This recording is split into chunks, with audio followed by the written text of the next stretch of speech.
City watch news ચેનલમાં આપ સૌ દર્શક મિત્રોનું હાર્દિક સ્વાગત છે। હાલ અત્યારે જે રાજુલા નગરપાલિકાનો જે સફાઈ કામદારોનો મામલો છે અત્યારે ધારી પહોંચ્યો છે। આપને દ્રશ્યો બતાવીશ કે અત્યારે ધારી ડીવાયએસપી ઓફિસ ઉપર જ્યાં સફાઈ કામદારોને જે છાવણીમાં બેઠેલા હતા તેની અટકાયત કરીને અત્યારે ધારી પોલીસે ટૂંકમાં આ લોકોને અહીંયા બોલાવવામાં આવ્યા હતા, જેને અત્યારે પૂરેપૂરી જાળવણી રાખવામાં આવી છે। જમાડ્યા છે, સુવડાવવાની વ્યવસ્થા કરી છે, બેસાડવાની વ્યવસ્થા કરી, પાણી સહિત ચા સહિત અનેક વસ્તુની વ્યવસ્થા કરવામાં આવી છે પોલીસ દ્વારા। પણ આપણે અહીંના જે ભાઈ રાજુલાના જે સફાઈ કામદાર છે એની સાથે જ આપણે સીધી વાત કરશું કે ભાઈ શેના હિસાબે બગસરા છે આપનું, બગસરાના છે કુંભારભાઈ, તો આપ શું કહેશો કે શું શેના હિસાબે આંદોલન આપણે છેડ્યું છે, શું કહેશો? અમારી મુખ્ય બે માંગો છે સાહેબ।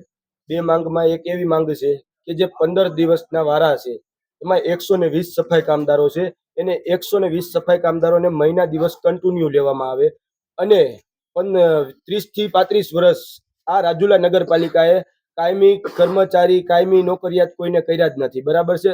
તો એ નોકરિયાતને રોજમદારમાં જે છે એ નોકરિયાતને કાયમી કરવામાં આવે, એ અમારી માંગ છે। અને અમારું આંદોલન 10 દિવસથી ચાલી રહ્યું છે। એ 10 દિવસના આંદોલનમાં અમારી બે વાર અટકાયત થઈ। એકવાર અટકાયત થઈ ત્યારે ચલાળા પોલીસ સ્ટેશને લઈ ગયા અને બીજી વાર અટકાયત થઈ ત્યારે અમારે ધારી પોલીસ સ્ટેશન, એટલે નગરપાલિકાના ચીફ ઓફિસર અને પ્રમુખ સાહેબ અમારું આંદોલન રોકવા માટે, ભંગ કરવા માટે પોલીસની મદદથી અમારી અટકાયત કરાવે છે।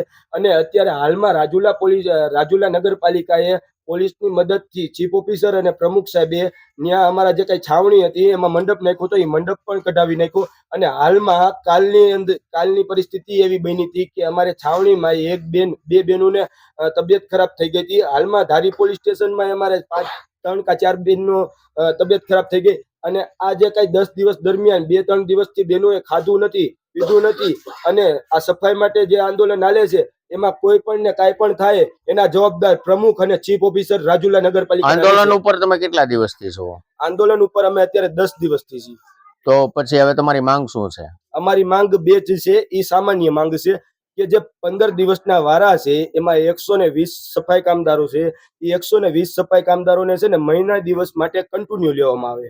અને બીજી માંગ એ છે કે 30-35 વર્ષથી આ લોકોને કાયમી કરવામાં નથી આવ્યા, તો જે કઈ 45-50 રોજમદારો છે એને કાયમી કરવામાં આવે। પછી તમે આંદોલન સમેટી લેશો? હા, અમે સુખદ સમાધાન કરીને, નગરપાલિકા સુખદ સમાધાન કરીને અમે અમારું આંદોલન સમાપ્ત કરી દેશું।